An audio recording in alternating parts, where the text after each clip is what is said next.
I would like to bring the philosopher Socrates to trial for waging war on democracy by way of exercising democratic freedoms and ideals. Okay, we will have a trial. Socrates is guilty because he doesn't believe in the same thing as me. We should find him guilty of committing treason against the Athenian people because democracy is great unless democratic ideals are used in a way that I don't agree with. Let's make sure that he doesn't influence people by telling them his opinion on the ideal government. Socrates should not be considered a criminal for utilizing tools that our government stands to protect. We keep this government so that we all can voice our opinions about Athens and our laws. Socrates is a great and wise man who isn't seeking to start a war. He has already said he couldn't build the form of government he believes to be superior to democracy in Athens. Therefore, he is not likely to be a threat to the Athenian government. We need to find Socrates not guilty because he hasn't done anything wrong. This trial just doesn't make any sense. You said Socrates believes in freedom of speech, but Socrates believes we shouldn't all be allowed to voice our opinions. Okay, do you agree with Socrates? This trial is actually really confusing because you want to keep the form of government that allows people to voice their opinions. And if Socrates doesn't, then you are participating in the ideals of the system he is trying to implement. And he's practicing the rights of the government you claim that he is waging war on democracy. No, we're not. We just think it should be unlawful for him to speak his mind because we don't like his opinions.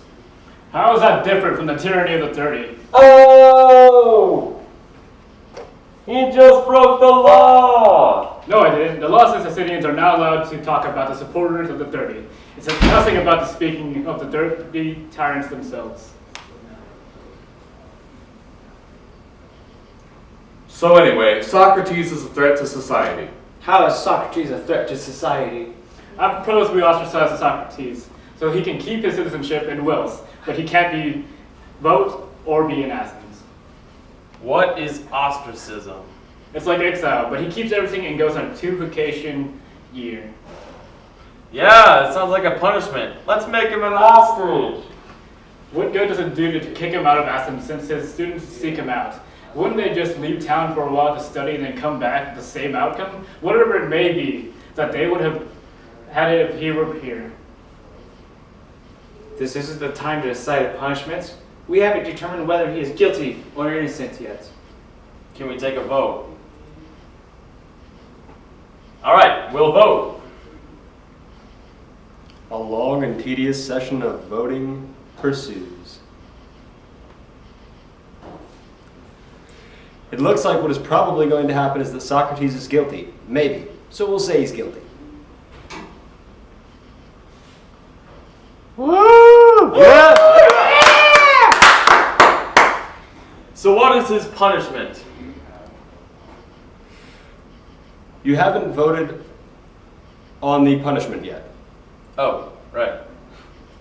I would again like to suggest that we ostracize Socrates for his crimes. Sure, sounds good to us. I think it is dumb that you're punishing him. So our suggestion for punishment is that there shall be no punishment. So are these the punishments you would like to vote on? Yes, we can vote on those. Okay, let the voting begin.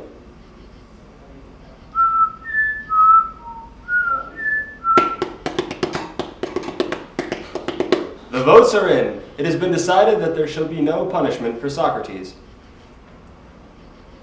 So on reflection, we really didn't accomplish anything today because we created a law that has no enforcement measures.